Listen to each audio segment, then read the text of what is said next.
kwa siku zote, mpenzi mtazamaji. Kaka hakipotei. Habari ndio hiyo. Shukrani zangu za dhati kwako wewe kuweza kujiongea nami ndani ya dau la Mwanga wa Ebru kwa siku zote. Langu jina ni Milliar Kisienya, mfasiri wa lugha ya ishara, kwa upande wake akiwa ni Joyce Wairimu. Tumeweza kuandalia baadhi ya taarifa tendeti, mpenzi mtazamaji. Lako ni jicho tu na kuambatana nasi hadi tamati. Ila kabla hatujajiongea mbele, tupate tu baadhi ya taarifa zetu kwa muktasari.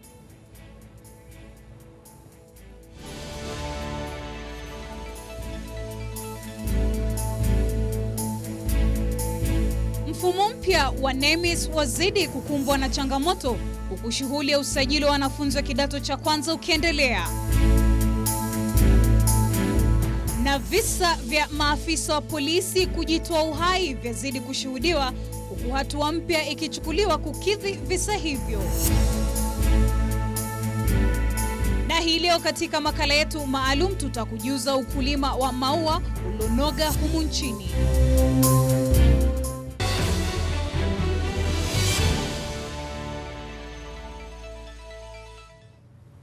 Hujambo mpenzi mtazamaji na karibu kwa taarifa zetu kuu. Moja kwa moja ni kwa usajili wa wanafunzi katika kidato cha kwanza unaingia siku ya pili, huku mfumo wa kiteknolojia aina ya NEMIS ukishuhudia matatizo upande wa usajili. Hanajiri baada ya waziri wa elimu Amina Mohamed akiweza kuhakikishia Wakenya kuwa mfumo huo ni shwari. Mwanahabari wetu Ode Francis alizuru baadhi ya shule ikiwemo shule ya Lenana ili mradi tu ashuhudie kutumika kwa mfumo huo na kutuandalia taarifa ifuatayo. Pilka za kuwasajili wanafunzi katika kidato cha kwanza zinaendelea, huku mfumo wa teknolojia halmaarufu NEMIS ukitegemewa kubadilisha taswira katika sekta ya elimu. Waziri katika wizara ya elimu Amina Mohamed ameshikilia msimamo wake kuwa mfumo huu unafanya kazi vyema. The system that we're using for the enrollment of our Form 1 students is working very well. Yes, I came here to Lenana School this morning to bring my last born child to school to join Form 1. Yes. Have you already been admitted? The process has started, but we are very many. We are number 200 and something. We are not too far off. Progress is on.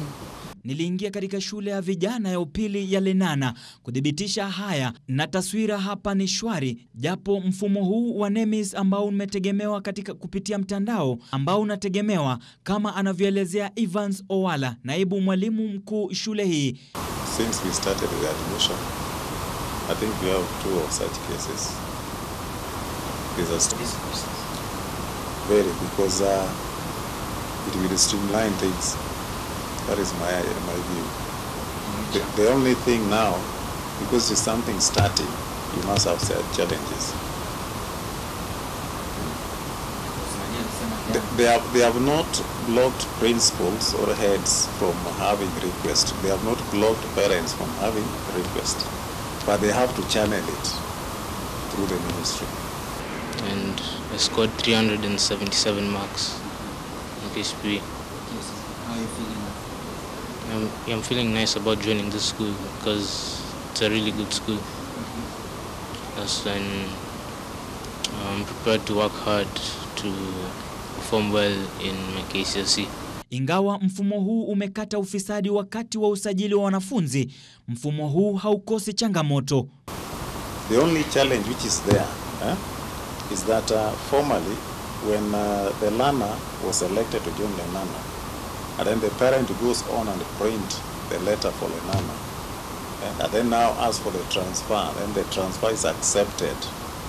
Now he has used the letter for Lenana to do the shopping and come to school without checking whether the learner has been accepted in alliance. That is the challenge. Because now you go to the website, you go to NEMIS, the learner is supposed now to be in alliance. The parents has now not gone to check the current status. Wazazi wakiwa katika foleni, wengine wakingoja kudhibitishwa katika mfumo huu wa NEMIS, japo kupitia njia ya simu na fomu zilizowasilishwa. Wengine wakiwa wamefika, japo kutoka maeneo mbalimbali nchini. I fully support the system. It is the best. And it could be having teething problems as you start it. But I think it is the best. We should be encouraging it. From Garissa County, okay, being in Lenana, it feels nice. Hata kama kumekuwa na challenges kwa barabara. I came from Garissa from Sunday. We have traveled since 3 days. It has been very tiresome, but finally I think today we are going to rest. Zaidi ya shule 120 zinatarajiwa kutumia mfumo huu wa NEMIS katika harakati za kuimarisha sekta ya elimu nchini. Na kwa sasa tukipiga buti hadi Kilifi, ni kwa Wizara ya Usalama wa Ndani imezindua mfumo maalum wa kidijitali unaweza kutumika kuimarisha huduma zinazoweza kutolewa katika idara ya polisi. Akizungumza katika uzinduzi huo huko Kilifi, Waziri Daktari Fred Matiang'i amesema mfumo huo utakuwa na taarifa za kila afisa, hasa za usajili, kimasomo, familia na vilevile anakofanya kazi, miongoni mwa taarifa zingine. Mwanahabari mwenza Busara na Aman na mengi zaidi.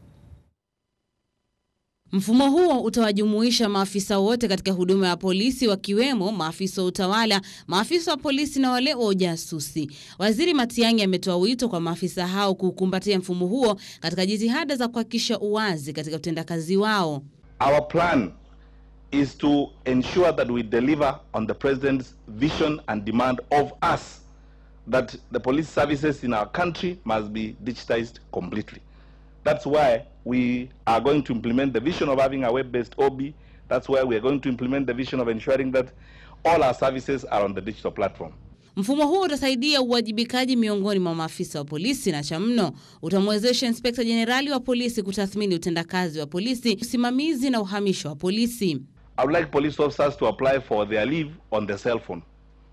And I would like police officers, IG tutaambia wale jamaa wa sako ya polisi to join in the system, so that police officers can track their savings in their SACCOs and apply for their loans on their cell phones. Wakati huo Matiang'i ameamuru hafla zote za matanga katika kanda ya Pwani kutamatika kufikia saa 5 usiku. Hafla hizo almaarufu disco matanga zinadaiwa kuwa chanzo kikuu cha utovu wa usalama, uuzaji na utumizi wa dawa za kulevya, kando na kusababisha ongezeko la visa vya mimba za mapema. There will be no disco matanga beyond 11 p.m. anywhere in this region. And this is a matter we are going to address very seriously. And let me say it here for the record. I have no problem deploying additional security resources on this issue. And we have discussed with the Inspector General of Police. We will step up. Ameshikilia kuwa yeyote atakayepatikana katika hafla hizo baada ya saa 5 usiku atakabiliwa kwa mujibu wa sheria. Busara Naman, Mwanga wa Ebru. Na bila shaka kando na hayo ni kuwa afisa mkuu wa huduma ya kitaifa Joseph Onyango ameweza kueleza kumekuwa na kesi kadhaa za polisi kujitoa uhai. Anajiri baada ya afisa mmoja Charles Mutua kujitoa uhai katika choo siku ya Jumamosi mjini Mombasa. Uchunguzi wa kifo cha afisa huyo hata hivyo bado unaendelea, kama anavyotuarifu mwanahabari wetu Abdiaziz Hashim. Kulingana na Inspector Generali wa polisi Joseph Onyango, kesi za polisi kujiua si jambo geni. Anasisitiza kuwa tume ya huduma ya kitaifa ya polisi nchini itahitajika kuwa na rekodi ya polisi, haswa kusaidia katika utekelezwaji wa kesi za mauaji zinazochipuka. We've had various cases, and that is why we are really concerned, because we want to have very good data of the number of officers committing suicide. They're usually the pressures that makes people to contemplate suicide. Haya yanajiri baada ya afisa Charles Mutua kujitoa uhai siku ya Jumamosi wiki jana. Kulingana na Joseph, hawajadhibitisha iwapo mwenda zake alijitoa uhai, kwani hakukuwa na notisi au hata viashiria vilivyoelekeza alijitoa uhai. This we are still finding out what is the real actual cause, because so far there's no suicide note left behind or any other document that can conclusively tell us why this officer called Charles Mutua committed suicide. Haya yanajiri wakati waziri wa usalama Daktari Fred Matiang'i aliadhimisha uzinduzi wa kurahisisha utendakazi wa polisi kupitia teknolojia katika uwanja wa Karisa Maitha Malindi. Kulingana na Joseph, hatua hii itapiga upatu tume ya polisi kwa maafisa wao ili kupeuka matukio kama ya Charles. To look at trends, we want to start to study trends. Are there pressures? Where are the areas of pressures that can affect the performance of officers? Kufikia sasa maafisa wa polisi wameamriwa kupata mafunzo ya teknolojia ya miezi 6. Lengo kuu likiwa kuwapa maafisa wa polisi stadi zinazohitajika kushughulikia mfumo mpya wa usimamizi wa habari uliosambazwa kote nchini. Abdiaziz Hashim, Mwanga wa Ebru. Nao makurutu 101 waliokamatwa siku ya Jumapili baada ya kupatikana na stakabadhi bandia za kujiunga na kikosi cha mafunzo ya wanajeshi Moi Barracks mjini Eldoret waliweza kufikishwa mahakamani hii leo na kuachiliwa kwa dhamana ya shilingi 100,000 kila mmoja wao, huku kutajwa kwa kesi hiyo ukitarajiwa kufanyika tarehe 25 mwezi huu. Washukiwa hao walifikishwa mahakamani baada ya afisi ya DCI kuweza kuwafanyia uchunguzi ulioweza kubainisha kuwa walijaribu kusajiliwa kinyume na sheria. Washukiwa hawa walikuwa miongoni mamia ya vijana walioweza kufika katika vituo 290 mwezi jana kusajiliwa katika vituo vya mafunzo vya wanajeshi. Sentiments that bond is not meant to punish, but to ensure the attendance of the accused persons in court. However, there is no mention of efforts made to meet the bond terms as set by the court, and each accused person shall be at liberty to seek variation of bond terms once their cases are allocated to the respective courts. The cash bail in this instance, as in the others, shall remain at shillings 100,000.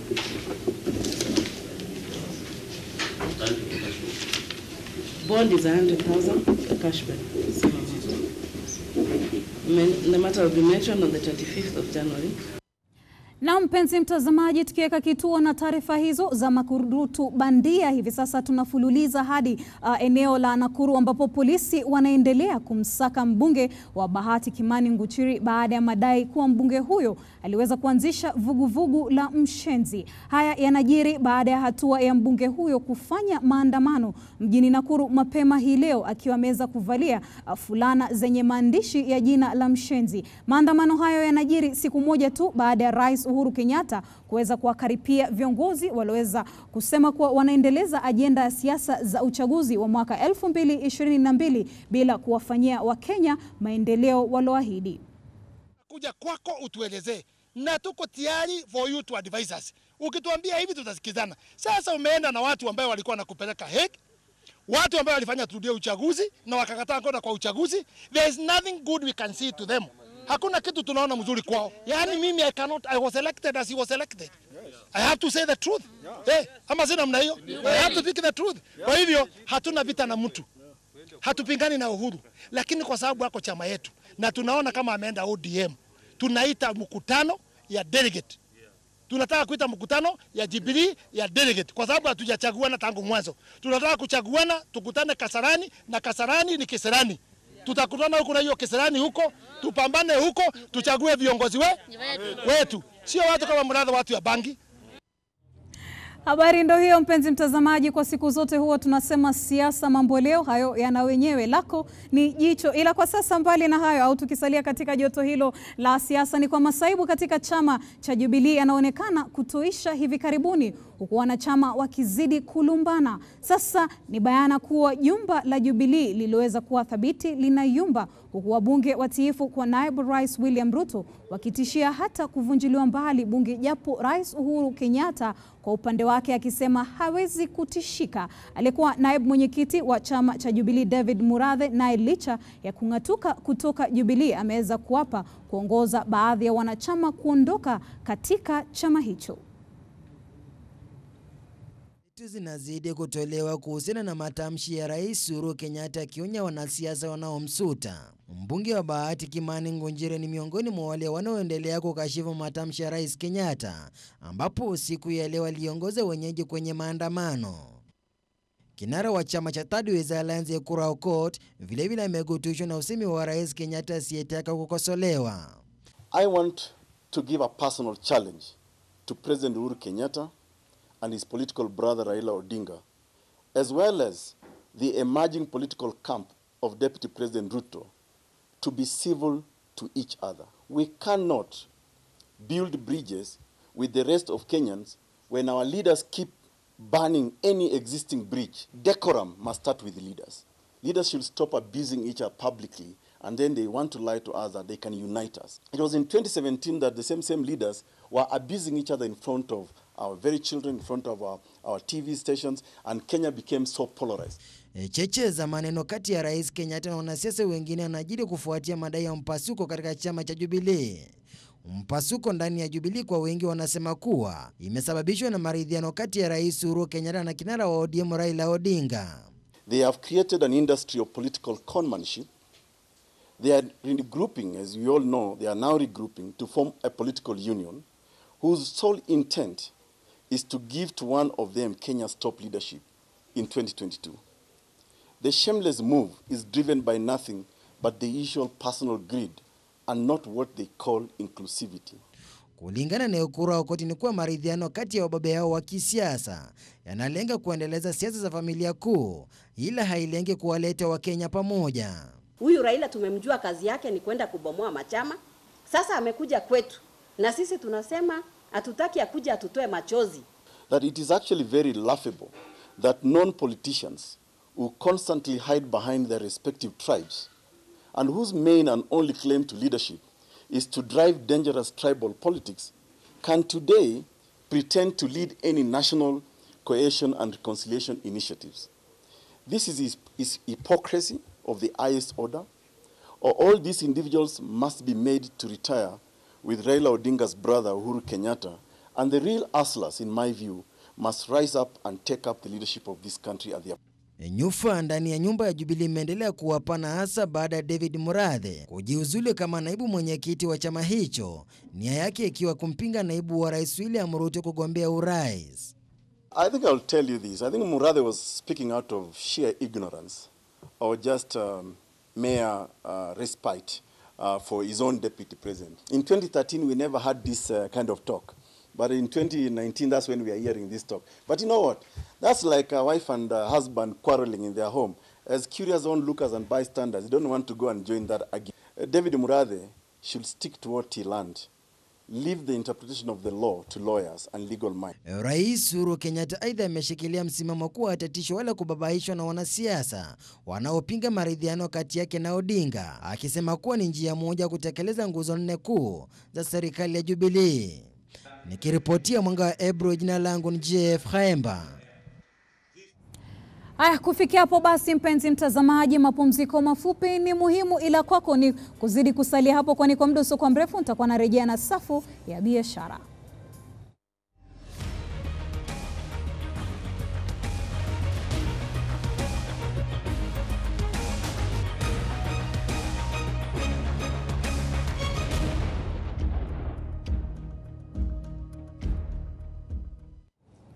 Karibu mpenzi mtazamaji katika safu ya biashara. Wakulima ambao wamekuwa wakiweza kuangazia kilimo cha chakula sasa wamebadili mkondo na kuweza kuangazia kilimo cha maua ambacho kimechangia pakubwa katika kuinua uchumi wa nchi. Mwanahabari wetu Njeri Njogu aliweza kuzungumza na Joseph Ondolo ambaye amekuwa akijihusisha na kilimo cha maua na kutuandalia taarifa ifuatayo.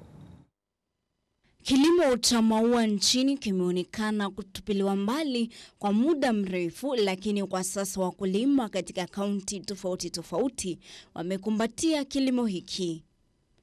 Katika pilka zetu tunapata naye Joseph ambaye ni mkulima wa maua humu nchini, anatueleza jinsi ambavyo alianza biashara hii. I started this business some years back as a passion. Little did I know that it will expand up to this level. Kwa wakati mwingine changamoto anayokumbana nayo Joseph huwa ni kupata miche midogo. These plants I do have them from different areas because as you can see we have different plants, different types, and each and every plant is being propagated differently and is being used differently. Kulingana naye, Wizara ya Kilimo ina mipango kabambe ya kuhakikisha kwamba wakulima wamepata soko la mauzo. very productive to be a flower farmer, because first you care for the environment, because without flower farming or plant farming, we may live in the desert. So I do it first as a passion, because I love my environment, to have enough air purifying plants. I think sooner or later. Na mpenzi mtazamaji, ni kionjo tu ya yale baadhi utakayoyapata hapo itimiapo saa 3 kamili kwa taarifa zetu kwa lugha ya Kimombo. Ila kwa sasa mpenzi mtazamaji, imefika ule muda niweze kumpisha mwenzangu Davis Mbere, anaona ashasisimuka, yupo tayari kukujuza yalojiri viwanjani, kwa hivyo usibanduke.